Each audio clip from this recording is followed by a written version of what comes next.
Welcome to the Tales of Success podcast, a show about Labradors and achieving training success.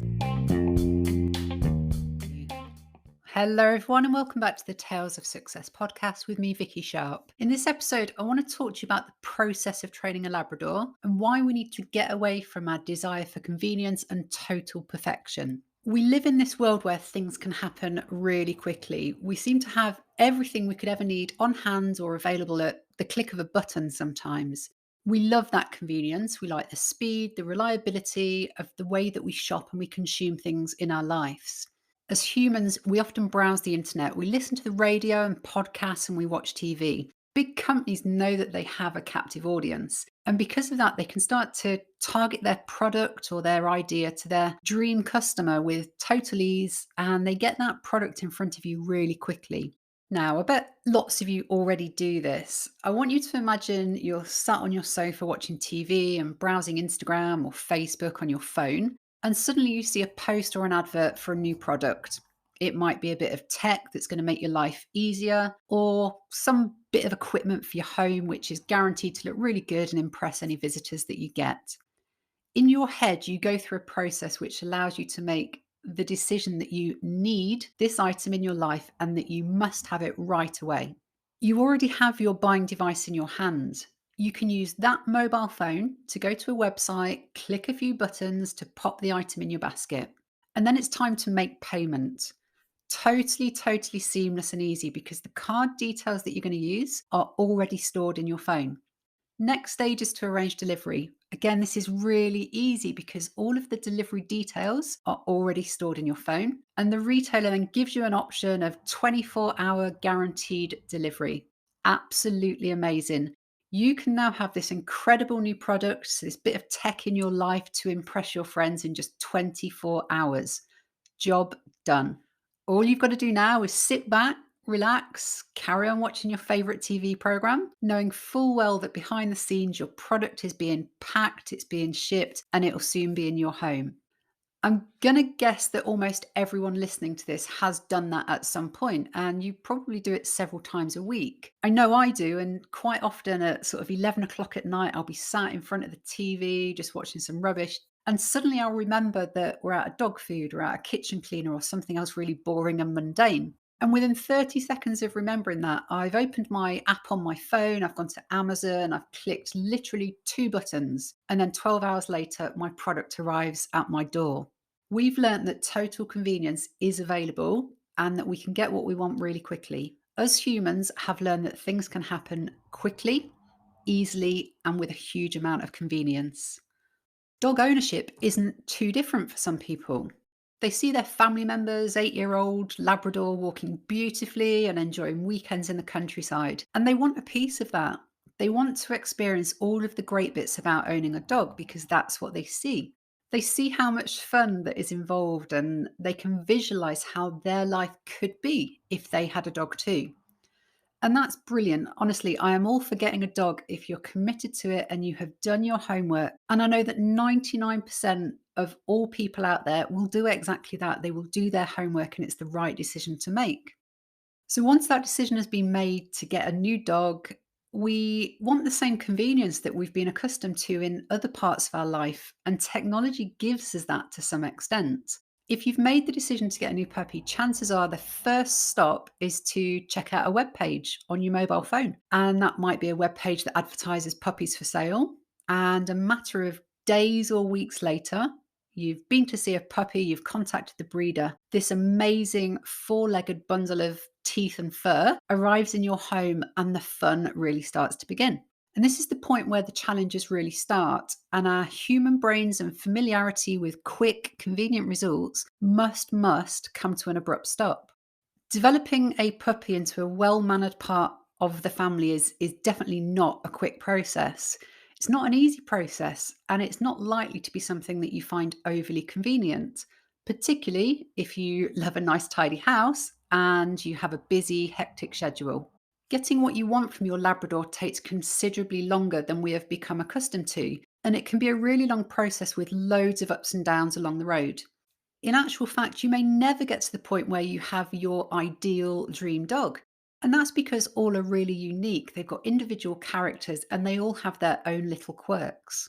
When that bundle of paws, fur, and teeth arrive with you at 8 weeks old, they often know absolutely nothing.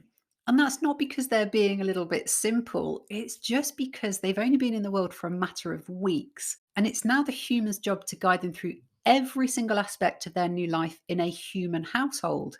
A puppy is like a sponge, they're ready to take on all of the information that we throw at them, but they are not robots. They do not come pre-programmed and they don't naturally just know what to do.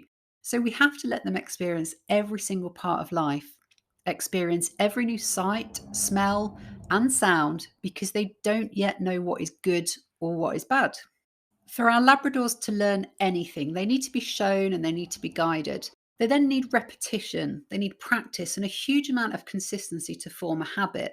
And the consistency is actually on the part of us humans because we need to provide them the opportunity to practice it and to continue with that skill throughout their whole life. Although lots of Labradors can pick up a new skill or trick in just a few minutes, it doesn't yet mean that they've formed that new behavior or trick into a habit. That skill that they've learned could easily be forgotten if they don't get the routine and the repetition that they need. And that's why rushing a Labrador's training and development can lead to frustration for you and for them. If we try and rush that process of training them to be our perfect dream dog without giving them the time to be a puppy, time to figure out their world during adolescence, and we don't give them the repetition and consistency, your Labrador is going to become really frustrated. They're going to get a little bit confused, and solid, reliable habits are never going to be formed. Most new puppy owners do some form of puppy training where you spend a little bit of time on a few skills to get on the right track. And so often I hear people kind of say to me, My dog Fido learned recall at puppy school, but now he just refuses to do it. but in reality, 9 times out of 10, I can say to you that the dog isn't actually refusing to do a skill. It's probably not doing it because the humans have not been as consistent as they could have been. They haven't given Fido enough practice in the right environment, and they haven't been as consistent as perhaps they had hoped. Or the training that they've been doing isn't quite right for the dog or for the situation. This isn't about putting blame on the humans, it's just an example of why things can go wrong. Puppy training is just the start. It gives the basic principles needed to progress training as your Labrador grows older and, in most cases, a little bit wiser. Your Labrador is going to go through stages. They start at puppy, which is when most of the basic training and the basic learning takes place. Then they hit adolescence, and this is kind of when it gets a little bit tough for a lot of people. But it's a really key time to refresh that training, to keep them on the straight and narrow. And then once they get through adolescence, they reach that adult phase, which means that they're likely to want to learn more. They have a craving for more purpose. And then they reach their senior years. And although the body might start to slow, it doesn't necessarily mean the brain is going to slow. So continuing to give them a good brain workout with new tasks, skills, or behaviors is also very wise. So you can see that actually the training goes with the dog throughout their whole life. Whatever age your Labrador is, whatever experiences they have, it is important to plan your training and have clear goals to aim for. But I also want you to accept that you actually can't rush that process. It is very much a journey. To every new Labrador owner out there, or to Labrador owners that are just really looking at training again, maybe because their dogs have hit adolescence, I recommend that you actually put pen to paper and write down what you want to master with your Labrador. That starts to make it real. And it makes it more likely to happen if you have a constant reminder. So, write down exactly what you want to achieve with your Labrador and then stick it to your fridge or put it somewhere prominent where you can see that. And then decide as a family what sort of pet you want your Labrador to be, how you want them to behave in situations, and then decide how you're going to help them learn the skills that they need to achieve that goal, and do not just leave it to chance, because if you do, it's probably not going to work. So, an example of that might be you might write on your bit of paper, when Fido is older, I want him to be calm in the car on long journeys. I want him to have great recall so we can let him run off lead in the forest and enjoy himself. And I want him to walk really nicely on a lead so that the kids are able to walk him on their own. So they're the goals that you've set. And once you have that end goal in sight, the things that you want to achieve, you now need to break it down and find ways to achieve each individual element. So you now know that you need to focus your training, time, and energy into ensuring Fido can be calm and settled. He can cope with being enclosed in a car for a while, whilst being exposed to loads of different distractions out of the window. You now know that you need to put loads of practice into recall, maybe by teaching a verbal, a visual, and recall to a whistle to start stacking the odds in your favour. And you also need to train Fido how to walk nicely on a lead. And once you've done that, you've then got to train the kids so that they can replicate the exact same training to allow them to be able to walk Fido on their own. And once you've identified those individual elements, look at it into even more detail. So let's take the recall element as an example. We're not just going to decide overnight we're going to teach Fido to recall nicely to a nice visual element. We need to think about how we're doing that. Do we need to get help in with that? Is there a resource out there that can help us achieve that particular challenge? If you want to teach Fido to recall to a whistle, again, it's not just a case of going to the pet store and buying a whistle. We need to program Fido so he understands what that whistle means to get to your end goal. And that's where other people come in. Don't go through this alone. There's plenty of dog trainers, pet professionals, free resources. There's lots of things out there. And, we, along with many other people, can help you achieve those.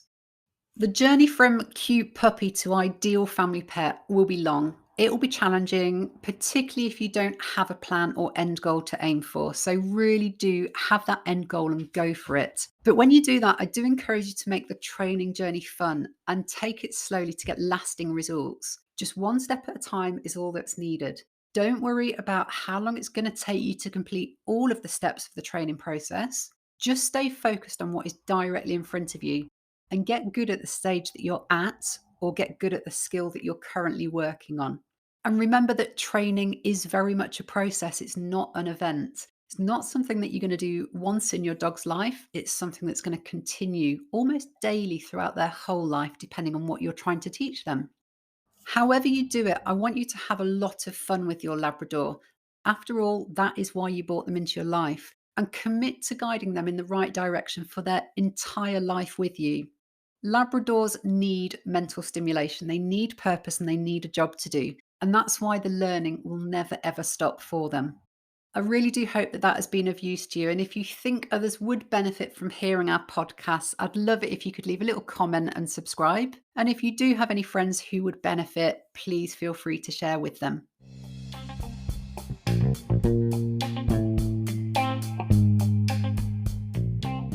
Thanks for joining us. We hope that has been useful to you. But from me, all I want to finish off by saying is be caring, be consistent, and be your Labrador's best teacher.